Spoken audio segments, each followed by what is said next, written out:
Sam Seder, Emma Vigeland on the Majority Report. I want to welcome back to the program Jeet Heer, national affairs correspondent for The Nation magazine. Jeet, thanks so much for joining us. Oh, always a pleasure. I got a first question for you. You asked this question, I think, on Monday in a piece at The Nation. Will Benjamin Netanyahu drag America into a big Middle Eastern war? It is a tribute to you that this question has nearly been answered just 4 days later. What? Well, I think he's definitely trying. You got to give Bibi credit, right? He's making the effort. I actually think it's a very interesting thing that's going on right now because both the United States and Iran do not want a big regional war, nor do the Arab autocracies that are aligned with the United States. And so what you're basically seeing is this very weird kabuki dance of people trying to respond to various Israeli provocations, taking things to the limit of war, but not war. There's a lot of kind of very curious calibration that's been going on. And this actually, I mean, to give credit where credit's due, George W. Bush, by his idiotic decision to invade Iraq, created a situation where Iraq is very friendly to Iran and now acts as a kind of back channel or go-between between the United States and Iran. So even before the last Saturday's bombings, the U.S. and Iranians were talking and basically setting out the parameters for Iran's response. And that has continued, that the U.S. is basically trying to choreograph this wrestling match so that, both sides can get in their swipes without it actually being a situation where, we get World War III. How long that can continue? That's an open question. Right. I mean, we're walking on thin ice, essentially. But it is when you step back and just sort of contemplate this idea that in this incredibly volatile region, everyone there, this is like you got your best friend who's trying to drag you into all sorts of fights. But even the people he's trying to pick fights with are no, not interested. It's just sort of weird. I mean, this is aside from the horrors associated with this, when you step back and you look at this is a very, very strange dynamic, and one which I can't find, at least within modern history, any type of analogy to this. Actually, I think the analogy would be in before the First World War, which might not be the reassurance that you need. But before the First World War, both the Russians and the Austro-Hungarians and the Germans had various proxies in the Balkans, as did Britain and France, and they were using these proxies to carry out battles. And basically, as these Balkan proxies started to carry out horrific terrorist and assassination attacks, the great powers got dragged into war because what's in the interest of the small power is to get the big power to join them in their battle and fight their fight for them. And that's not necessarily in the interest of the big power, although they want to show they want to have this alliance system. So I think that is the worrying precedent, that you could have a situation. I also sort of remember that Warner Brothers cartoon with the two dogs, one of which is a very tough guy and the other is a little dog that follows him around and keeps getting into fights knowing that the big dog will join him in his fight. And that is basically the American-Israeli relationship. You can also, I think, draw some comparison to the final years of South Africa's apartheid regime, where they were beginning conflicts. It was Angola, Zimbabwe. You can see a bit of the parallels of a regime of this kind being unsustainable and collapsing upon itself. But of course, the American-Israel relationship is so unique, given the fact that it's the only country that has this powerhouse domestic lobbying organization in AIPAC with tens of millions of dollars that has been quite effective in basically buying our government in this way. So much so that, Joe Biden still has not made any substantive action, despite some rhetorical shifts in funding Israel and supporting it diplomatically, including what we saw yesterday at the United Nations vetoing that Palestinian statehood resolution. Yeah, no, the South African analogy is, I think, exactly on point. And it's partially a matter of, like, there's two factors at work. One is the personal survival of Benjamin Netanyahu, where, like, he knows, like, if there's no war, he's done. And so, like, if he's being pressured to, like, ease up on Gaza, he has to have another war. But beyond Netanyahu, and I think we should never just blame Netanyahu, there's the Israeli political system. And the instincts of that political system have always been to, like, talk about anything other than the Palestinians. That's to say, like, never get to a position where you actually have to negotiate a two-state solution. And the theory that they've always had is there's always some other factor, whether it's Saddam Hussein or the Iranians, that are the real problem. I mean, this is like, you might recall right after October 7th, there were, like, these articles in the Wall Street Journal and elsewhere making the absurd argument that this was, like, basically an Iranian plot, that the Iranians had caused October 7th. And it's because they would rather fight, like, a big war with Iran, which is a state and where, you can, like, bomb things, than actually grapple with the real unsolvable dilemma that they have. They occupy these population that will, refuses their rule. So there's a kind of distraction effect going on. But it's also about galvanizing Western support, right? Because this supplemental, which I know we'll talk about, this aid to Israel has been kind of just sitting there, and at a time when public opinion in the West, for the base of the Democratic Party here, a majority of people, Biden's voter base, are outraged by this and want us to change policy on Israel. And I'm sure Netanyahu saw that, and so this, like, original strike on the consulate in Syria, killing this top Iranian general, appears to me as a very obvious attempt for him to galvanize Western military support if the threat of Iran looms, as public opinion was beginning to change on this on the support for this genocide. Yeah, no, I think that is the rationale and the logic. Although I have to say, like, if we get into a large war and there are, like, a large number of American soldiers dying because of a war that Israel started, public opinion, which is already souring on Israel, it's going to go to a whole new place. Yeah, I agree with that. I mean, did you see this thing in the supposedly in the Times where supposedly Israel was surprised that Iran took issue with this? With it? I'm not joking. They said they didn't see it as a provocative action. They didn't see it as a provocative action. I mean, what is stunning to me is, like, I have seen no, outside of, like, all the speculation you talked about in the first days after October 7th, I have seen no reporting whatsoever, and plenty of reports to the contrary, that Iran was involved in the planning of October 7th, or was even aware of it beforehand. I mean, that seems to be the consensus, and yet here they are in the midst of this assault on Gaza, which is supposedly, according to them, existential.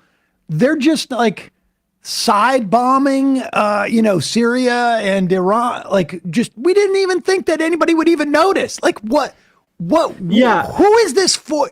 It feels to me like this stuff is now just for deluded people to have something to hang on to. Do you know what I mean? Like, it's not convincing anybody. Absolutely, yeah, and I want to just underscore that. Like, the only people that were saying that the Iranians had foreknowledge was basically the Wall Street Journal and a few other right-wing outlets that were clearly being fed information from Israeli intelligence. But the consensus of American intelligence is the exact opposite. That not only were the Iranians not involved with October 7th, they were really taken by surprise by it. And that actually explains a lot of their behavior of both Iran and Hezbollah afterwards, where they've been really trying to, have hands off. They don't want to get involved with a fight that they did not know about and have any role in. So I actually think, who is this for? I mean, like, it is based on it's partially based on, appealing to that hardcore base, And as Emma says, galvanizing Western opinion, like there is a sort of, if you can have a war with Iran, you can get that. But it's also based on the very practical reality that Joe Biden has given them a blank check and has always said, you have ironclad support. There are no red lines. So if you have someone who's like, willing to back you up all the way, let's say you're like a rich kid and you have a daddy who will like, every time you crash a car or, you get into a bar fight, he will always bail you out, right? Lawyers always send lawyers guns and money. Then you're going to act that way, right? This is the spoiled. Biden literally did that with his kid, but anyway. I think. Yeah. Well, and with his dogs. I mean, this is actually like Biden's way of relating to people.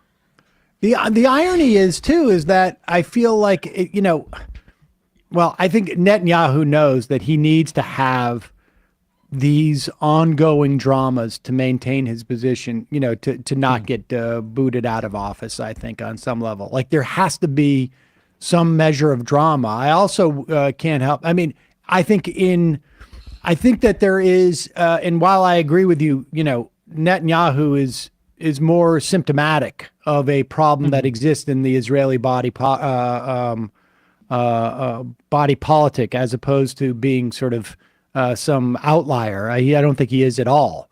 But I do think that this is another case, and I feel like this happened during the Bush administration as well. In fact, that's what I would imagine there was like some dissent as to whether Israel should have unilaterally pulled out of Gaza and just converted it into essentially a ghetto, an open air prison, or whatever it is however you want to characterize it. But that there is no ballast of which the Israeli administration can use the U.S. government, it feels like, as a way of like justifying tapping the brakes at any point. I mean, maybe this is happening internally, when, you got even like Ben-Gvir, I think it was, who said like the attack on Iran, our retaliation for Iran's retaliation was weak and whatnot. I mean, obviously they have their incentive structure, but nobody can credibly say like the U.S. is going to cut off aid if we do anything different. I mean, like that's the thing. They can't even say that. No, absolutely, they can't say that. No, Biden has given them a blank check, and this is what you get. And on the Netanyahu point, I mean, absolutely, his personal survival rests on more war. But if you actually look at, like, the reporting on what's going on in the war cabinet, the so-called moderates, like Gantz, like they're actually like more eager for a war with Iran than Netanyahu is. So I think structurally, it is like the Israeli state. Basically the war in Gaza has gone very badly. I mean, like, if you think about it, like it's been 6 months and like Hamas is still there and they haven't recovered the hostages. They've done horrific things. And yes, of course, if you have a modern army, you can kill a lot of civilians, but they have not achieved any of their military goals.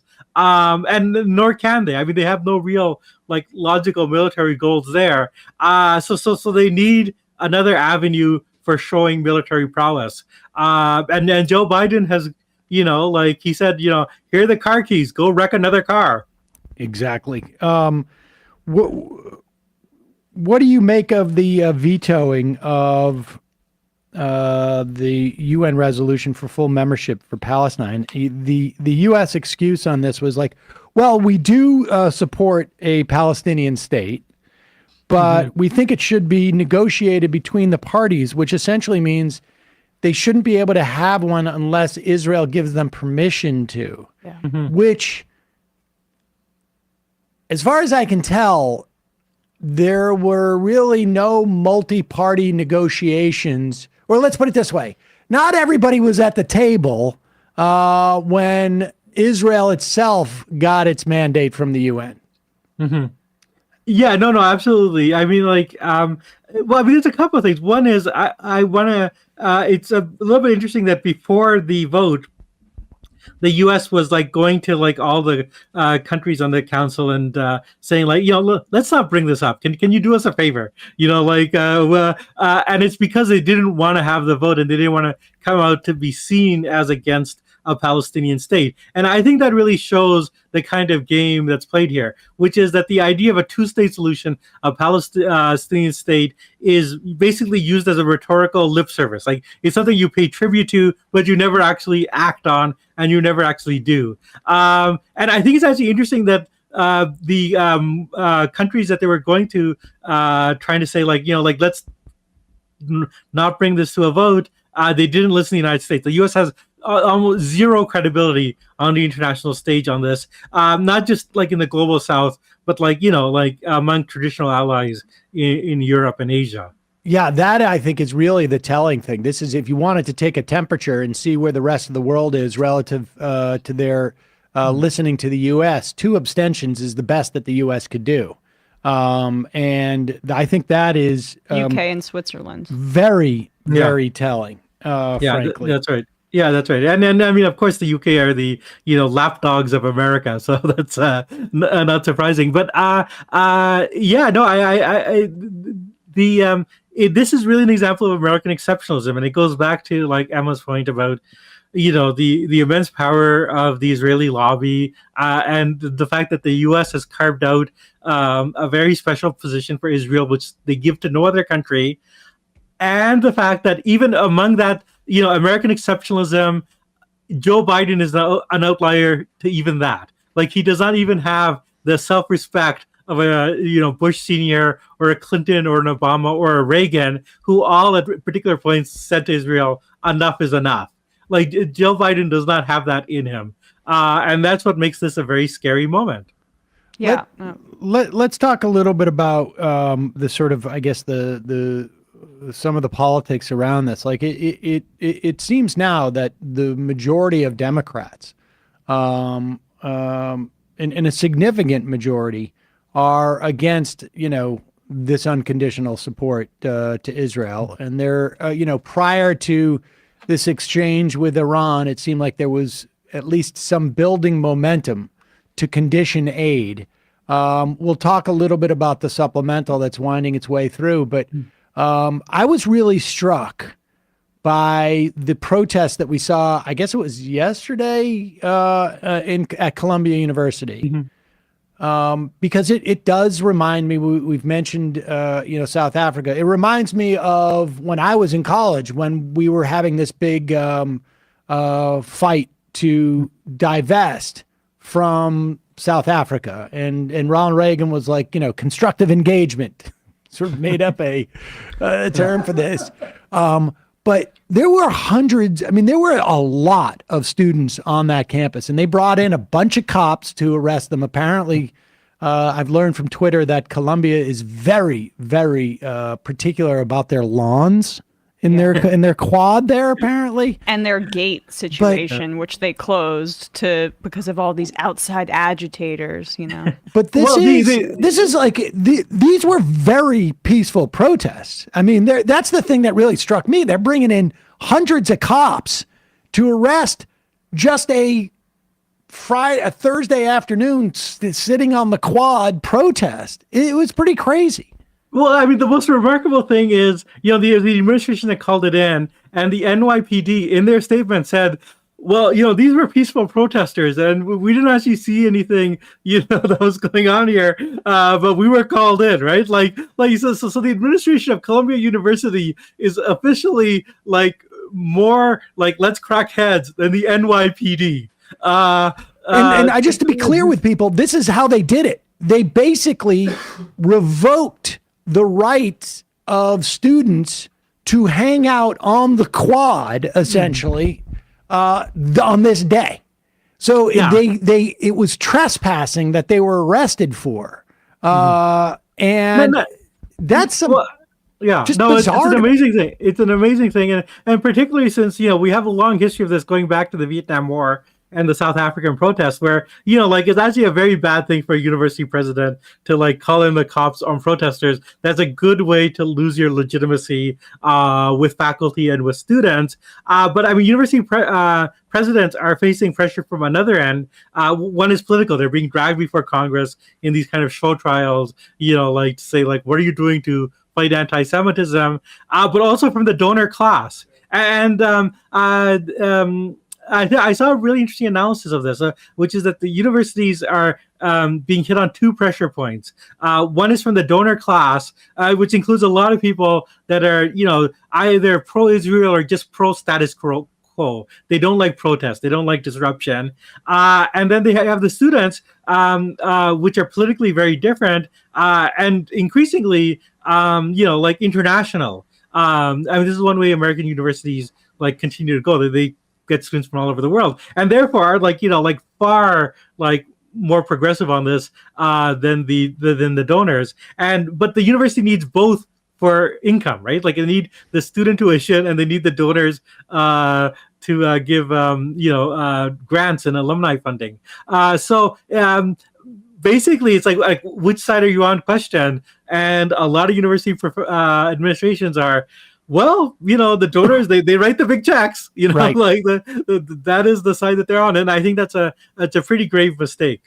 Well, I mean, look, you're going to get phone calls from donors.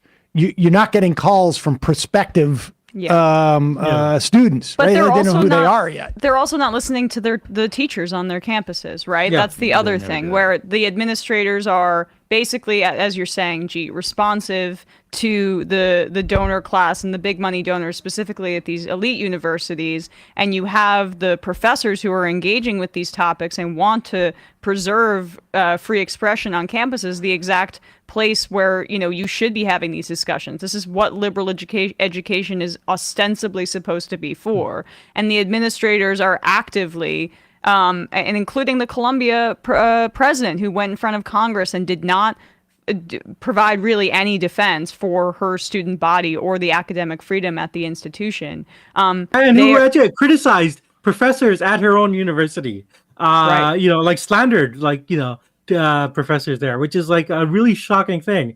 I think that the university presidents are in an untenable position. And to go back to the South African example, I think it was Giamatti in the father of the actor, who's the president at Yale. Yale. Yeah, who was a former Major League Baseball commissioner as well, but he was also. I did not know that, actually. He called in the cops on South African protesters, and that was basically the end of his reign as president. He lost huge amount of legitimacy, and did not have faculty support, and even among the donor class, it is the big donors that are for this, but there's a lot of medium level donors, who are just normal liberal Democrats, and they're seeing this stuff and they're not liking it. So I just think it really shows you, in stark relief, the power centers, where the power is and how much power is at odds with democratic sentiment. It's going to be interesting too to see how what trajectory this sends this generation on in terms of its politics. I think you made that point on Twitter, that it's sort of making clear whose toes are where and whose toes are being stepped on.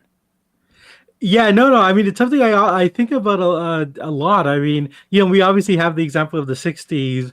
But it's also the case, and a lot of this has a racial dimension as well. I mean, a lot of the sort of changes in the university are, you get, this cohort that are immigrants, people of color, often the first of their family to go to university. And the valedictorian at University of South Carolina, who was denied, a top student, valedictorian, USC in California. Yeah, that's California. Yeah, who's not allowed to speak because of her pro-Palestine sentiment. So you're going to get these people who are, traditionally you want to integrate them into the American elite. You want to make these people, your next generation of leaders, but they're learning, what the contradictions of power are in America. Right. It's a huge alienating effect. I'm hoping it doesn't depoliticize people, but sends them in the right direction. Yeah, I have a feeling this is not going to depoliticize people in the way that maybe some some element of people coming out of the 60s were depoliticized.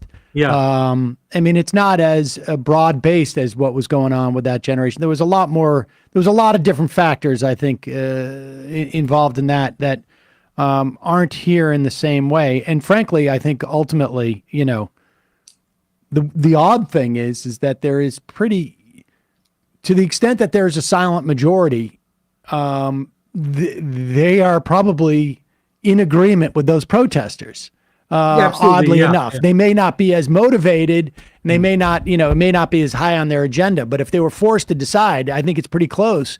Certainly, the majority of American public now is just sort of like, this is too much. What's going on. With that said, let's play. I want to play this clip of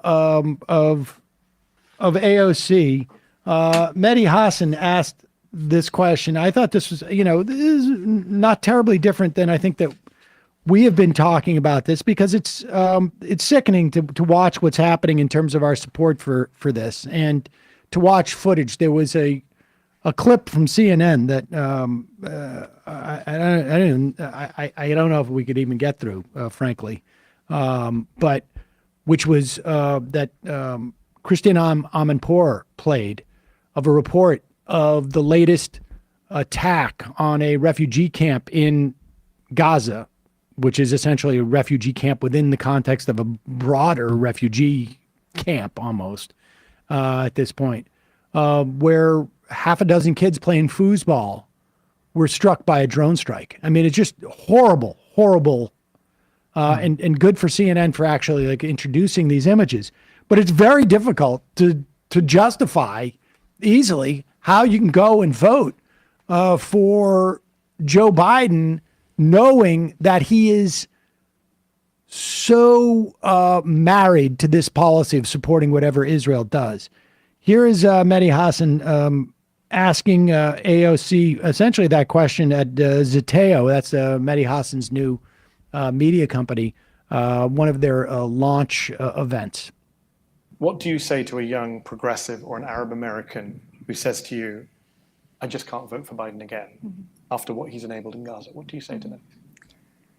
I mean, I think everyone comes to this prospect and this conversation with a different history, different background, what they bring. You know, for an individual Palestinian American that has had their family killed, there is nothing. I mean, I am not here to lecture anyone. I also think that this election is more, in my personal view, I believe this election is about more than the president. And also, it's not just one election that's happening. We're having hundreds of elections. Yes. The balance of Congress, the balance of the House, the balance of the Senate, and the presidency. And I have a vested interest in protecting democracy, not just here domestically, but globally. And it isn't, I truly do not believe this as a lesser of two evils type of situation. I think about what conditions do I want to be organizing under in the next 4 years. Yeah. We can look at both of these individuals oppositionally as well, depending on what issue you have. But I would rather, even in places of stark disagreement, I would rather be organizing under the conditions of Biden as an opponent on an issue than Trump, who is not, he seeks to dismantle American democracy. And I am taking that personally very seriously, because we will not be able to organize for any movement towards anything if we are facing the jailing of dissidents. I mean, this is the kind of authoritarianism that he threatens. And we have to take it seriously. I mean, I don't know if I am as motivated by the idea that dissidents are going to be arrested, although I think that's a distinct possibility under a Trump administration. But it's more the sort of like less sexy stuff of the complete sort of dismantling of the administrative state and abortion rights and judiciary. I mean, there's a lot of other things that they're not mutually exclusive. But what do you think of the construction of that answer? Yeah, I mean, first of all, I'd never endorse a candidate and would never like try to argue with someone as to who they should vote for. Having said that, you have to kind of think about, what sort of future do you want? And like, as bleak and terrible as things are right now, you are seeing an energized protest movement all over America that is, like they're trying to suppress. University administrators are doing like terrible things, but it is there and it's vibrant. And I go back to, the Black Lives, the George Floyd uprising in 2020. And it's, whether Trump will, set up camps for dissidents or not, we actually know what he did.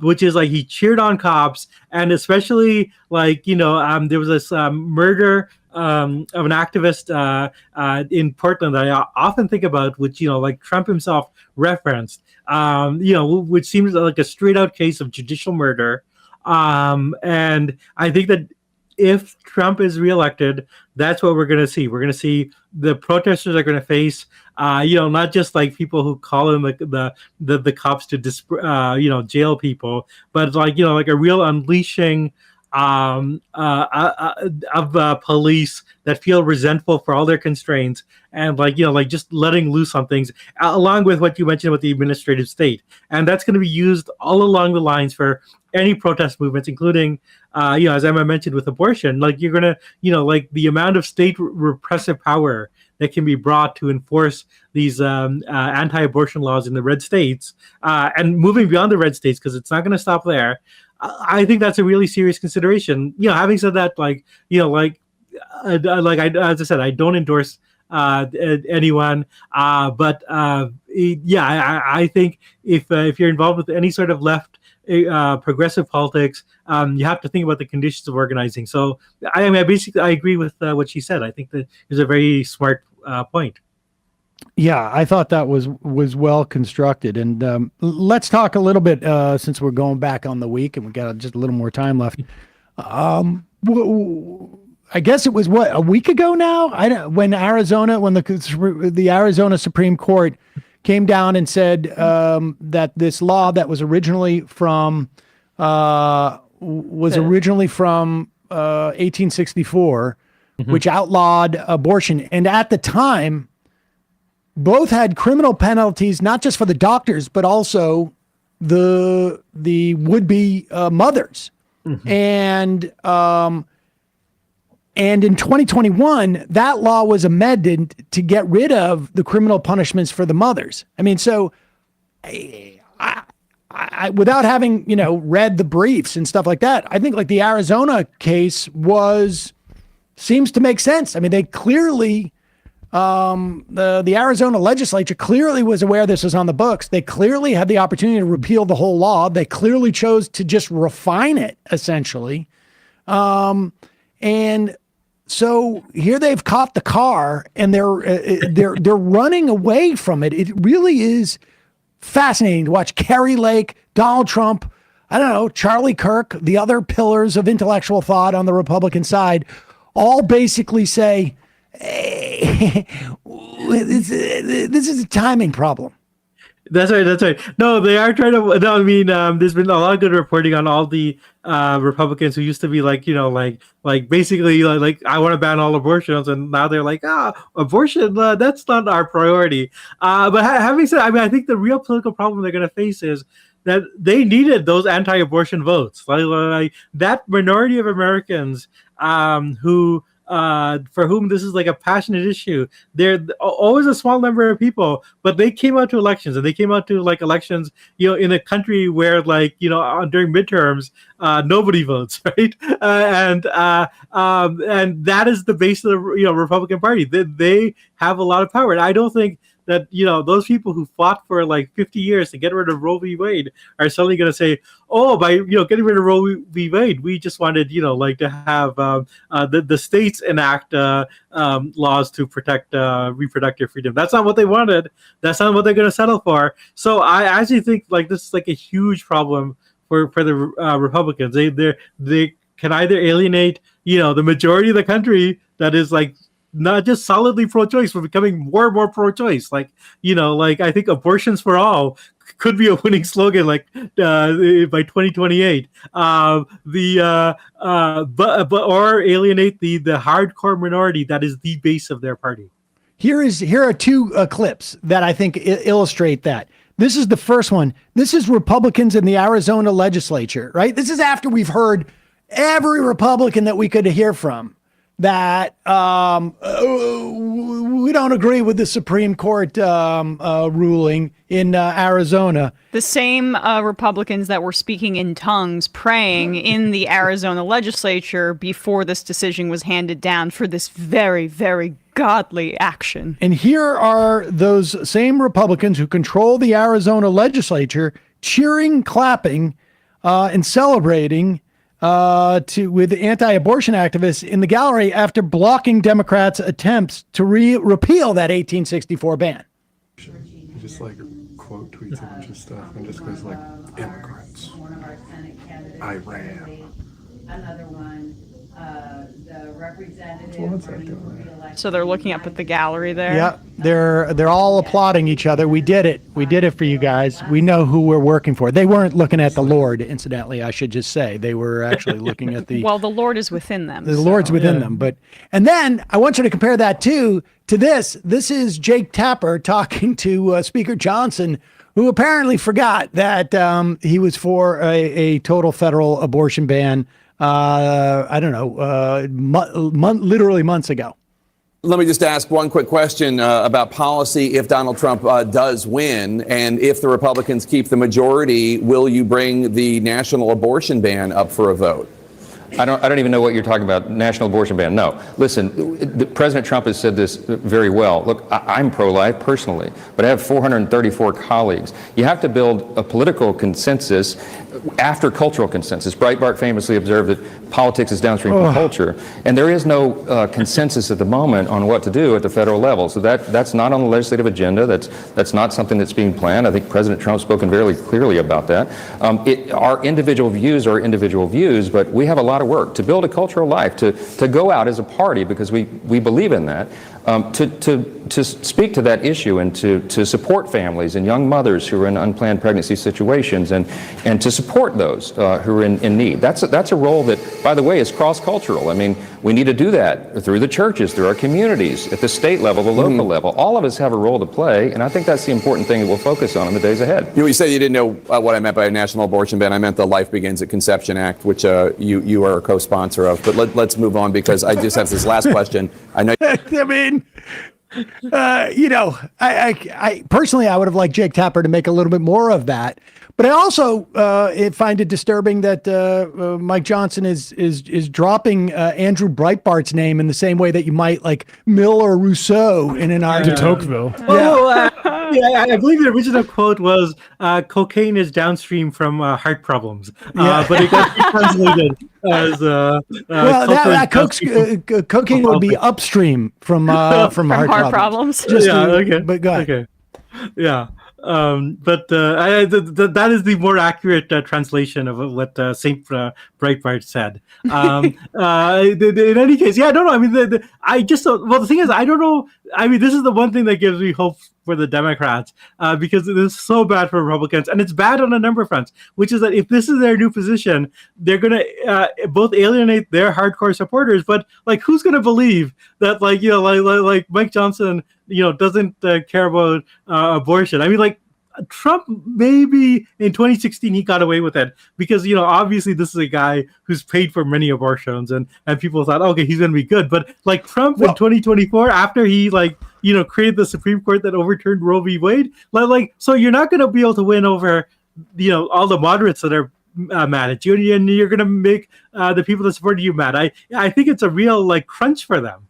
Yeah, I agree with that. And people forget Trump called for, I think it was with Chris Matthews, called for you're probably going to have to put the mother in jail too. There has to be some punishment. Yeah, well, exactly. They're also, I mean, this is not looking good for them just based on, we didn't really get to it on this Tuesday, but this Wall Street Journal poll on suburban women in these 7 swing states showed abortion as their number one motivating topic or basically issue set, much more so than the next closest one, which it more than doubled. Abortion was 39% as the most important issue for suburban women in swing states. Immigration was second at 16%, and that was the closest one. And I like that poll because it measures motivation as well as just like general sentiment, which is how you need to look at some of these things.